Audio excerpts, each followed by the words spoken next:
Humans are weird. We took a vote. Upcycling.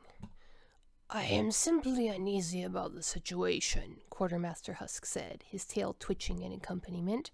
I just need to grind the situation over with you before I approve the request. Commander Thresh gave an encouraging thrum from his secondary vocal cords when the quartermaster paused. Thresh knew very well exactly how soft his own scales were compared to the old quartermaster. Husk's scales had grown opaque long before Thresh was hatched. Moreover, the old lizard had dedicated himself to his calling of providing for the adventurous and the youthful-spirited. Added to all of that, Quartermaster Husk had been on one of the few ships that had encountered humans in the first days of their contact with the galaxy at large, and had been in near constant contact with them since. It would have been stone-brained for any commander to just dismiss the quartermasters concerned, let alone a commander as new as Thresh was.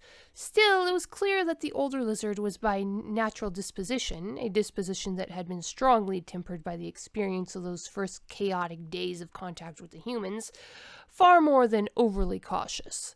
Therefore, Commander Thresh listened intently to the long list of minor safety infractions that the current human population of the base had incurred over their stay. They're simply going to, what's the word they use? Upcycle some expired equipment. Commander Thresh glanced at the proposal. It is considered safety equipment at that. There's nothing toxic or dangerous, and every human is rated to safely dispose of pressurized containers. Added to this, they proposed a slow, gradual release of pressure. They are also requesting the activation of every cleaning drone in preparation.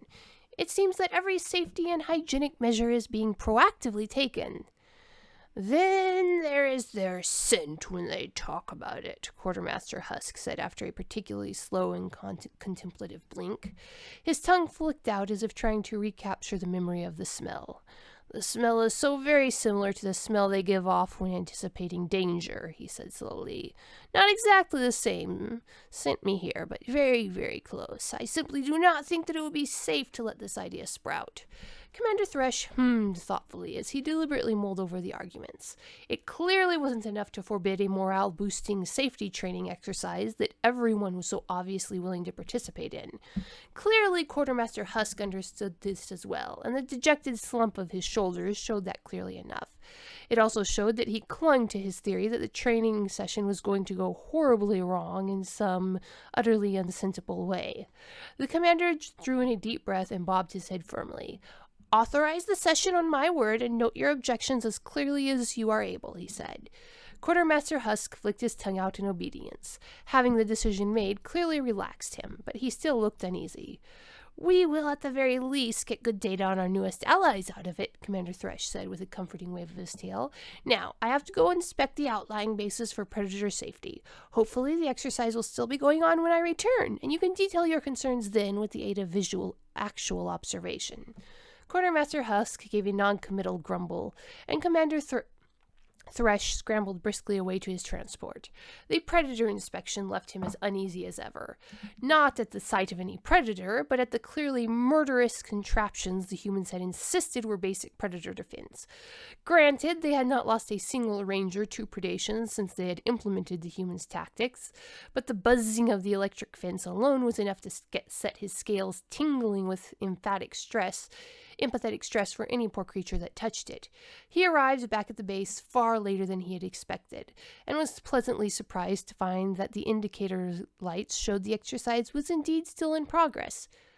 Curious, he muttered as he approached the main airlock.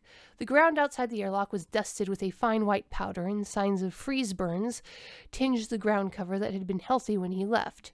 His tongue scented that the dust was fire retardant. He grimaced in annoyance. How had the humans gotten waste products so far outside of the disposal area? He supposed the old quartermaster would be more than glad to fill him in. He ambled through the airlock and immediately noticed the cacophonous noise from the far side. The airlock floor was covered in chemical fire retardant, interrupted with broad swaths that looked like cleaning drones had tried to remove it and had only marginally succeeded, and the air was stale with extra carbon dioxide. Life support, the commander snapped out.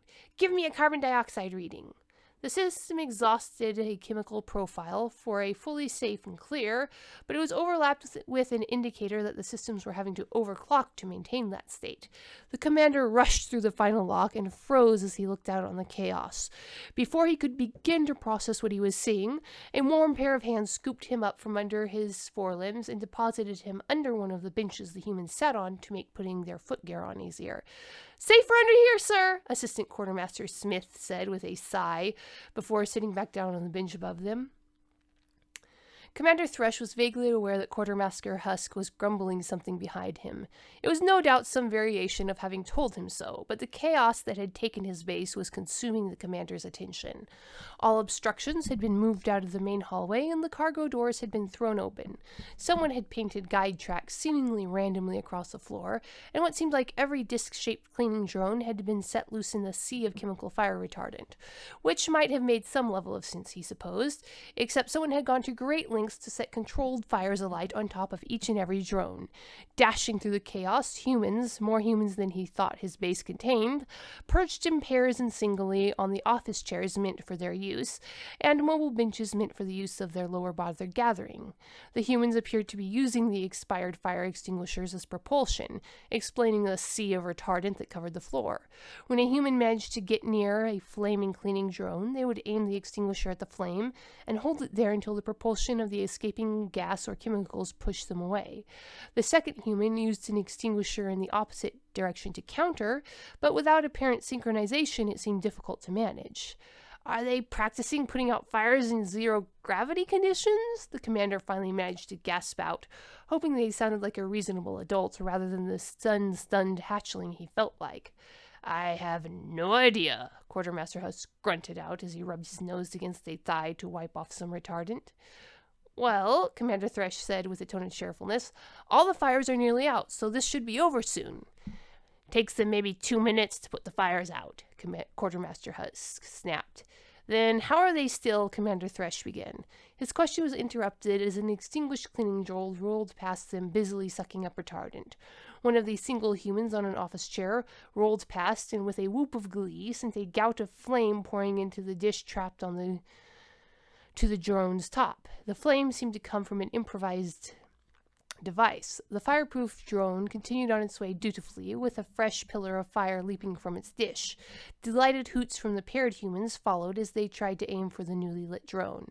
"What could go wrong?" Quartermaster Husk demanded in a grim tone. "I begin to understand why my human colleagues fear that question," Commander Thresh murmured. Humans Are Weird. We Took a Vote.